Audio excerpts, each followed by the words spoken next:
अच्छा आमिर भाई, मैं आप चाहे तो किसी मौजूद पर ही बात कर सकते हैं, वैसे जो भी छिड़ा हुआ है, लेकिन मेरा जो आपसे सवाल है वो कुछ और है। वो ये है कि अब जबकि जस्टिस काजी फाइज साहब आ गए, उनसे कमाल बात यह कि मैं कल पीटीआई का तहरीक इंसाफ का पार्टी लेटर भी देख रहा था, सबको उम्मीदें हैं। इस वक्त नवाज शरीफ साहब पे जो केस बने हुए हैं उनको उम्मीद है कि उनके साथ इंसाफ होगा फाइज साहब से।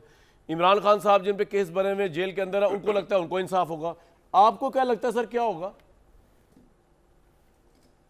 वो कहते हैं बदलता है रंग आसमां कैसे कैसे।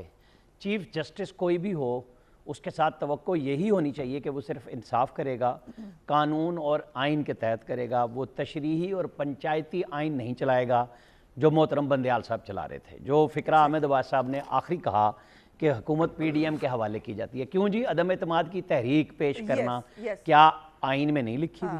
उसको पास कराना आइन में नहीं था।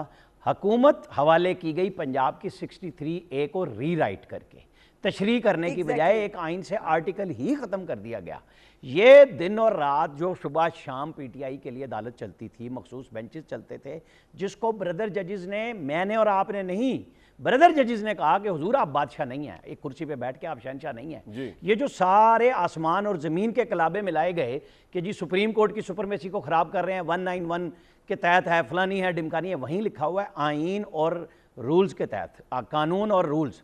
अच्छा अब मुझे बताएं, 1980 के जनरल ज़ियाउल हक एक चीफ मार्शल एडमिनिस्ट्रेटर के रूल्स पे सारा रोना रोया जा रहा है कि जी रूल्स तबाह हो गए, हमारा इख्तियार है, हमारी सुप्रीम कोर्ट है। जो आज चीफ जस्टिस भी कह रहे थे कि भाई यहाँ तो मार्शल लगाए गए, उनको संभाल लिया आपने, यहाँ भुट्टो को फांसी दी गई, आपने संभाल ली, जो गलत काम किया रेकॉर्डिंग किया आपने संभाल लिया, मैं तो उनका वारिस नहीं हूँ। तो हम भी तो यही बात कर रहे हैं ना हुजूर। 1997 में जब नवाज शरीफ ने सुप्रीम कोर्ट को 17 जज दिए, तो क्यों नहीं बोला कि जी आपने हमारे इख्तियारात में मुदाखलत की, हम तो रूल्स के तहत अपने जज भी खुद बढ़ाएंगे। जब तनख्वाहें और सब चीज़ें आप खुद कर लेते हैं तो ये भी कर लेते। वहाँ तो आप कोई नहीं बोले, 17 जज मान लिए।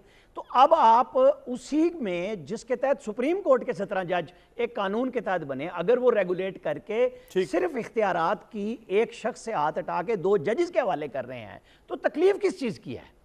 आने वाले जज साहिबान को है, किसको है? जो ले रहा है उसने तो आज भी देखें बगैर फैसला दिए फैसला कर दिया। 2 जजों को सामने बिठा के पूछ के सीनियर मोस्ट जजेस से, जिसमें इजाजुल हसन साहब, जिनको जब तक इसका फैसला नहीं होगा जब तक वो बेंच, सरदार तारिक साहब उन्होंने एक तरह का अमल दरामद शुरू करा दिया है। और यही चीफ जस्टिस साहब का काम था। हमें भी उनके साथ यही तवक्को होनी चाहिए। लेकिन सर आमिर भाई मेरी एक बात सुन लें, उसमें ख्वाजा तारिक रहीम ने ये बात कही ना कि प्रॉब्लम ये नहीं है, ख्वाजा तारिक रहीम जो पिटिशनर है उनको भी ये प्रॉब्लम नहीं है कि ये 3 सीनियर जजेस की कमेटी ना बनाई जाए बेंच बनाने के लिए या बेंच डिसाइड करने के लिए। वो कह रहे हैं ये काम सुप्रीम कोर्ट करे, ना कि पार्लियामेंट करे। वो लग रहा है कि पार्लियामेंट आज़ादी ले रही है सुप्रीम कोर्ट की। तो यही कह रहे हैं ना ख्वाजा तारिक रहीम के सर, ये भी हम भी यही चाहते हैं कि आप फैसला करें। आज हमने और आपने ख्वाजा तारिक रहीम साहब का, KTR का वो रूप देखा कि मुझे तरस आ रहा था उनके ऊपर। उनको जजेस के सवालात के जवाबात नहीं नजर आ रहे थे। और एंड पे पता क्या हुआ जब चीफ जस्टिस साहब ने कहा कि मैं करूंगा, कि जी हम भी यही चाह रहे हैं। अरे भाई आप और मैं क्यों चाहते हैं? ठीक है बस, लेकिन सर आपका पॉइंट आ गया, बिल्कुल ठीक है, but to be fair to the petitioners. एक सेकंड जी मुझे कंप्लीट कर लें।